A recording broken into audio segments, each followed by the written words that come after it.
Ditch the browser tabs. Here's how to unleash the power of Chatgpt directly on your Windows desktop and supercharge your workflow.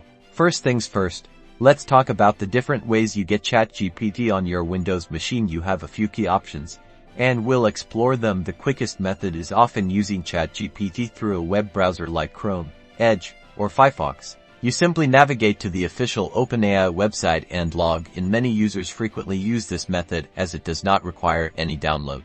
Next, we'll cover the official Chatgpt applications, if available, or any unofficial applications developed by the wider community. Look for the link to install the app or download them from websites to use it more conveniently. These give you the ability to have Chatgpt accessible at a click. This is useful as you can pin it to the taskbar or create a desktop shortcut.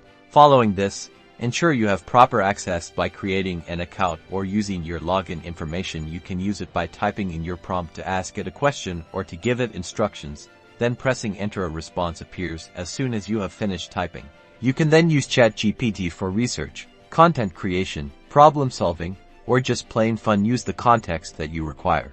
And enjoy the AI-powered assistance. Using Chatgpt on your desktop can streamline your tasks, allowing for faster access to information and creative support. So, there you have it, several simple ways to bring Chatgpt to your Windows experience. Try it out, and you'll see how easy and effective it is. Consider subscribing for more AI and tech tips.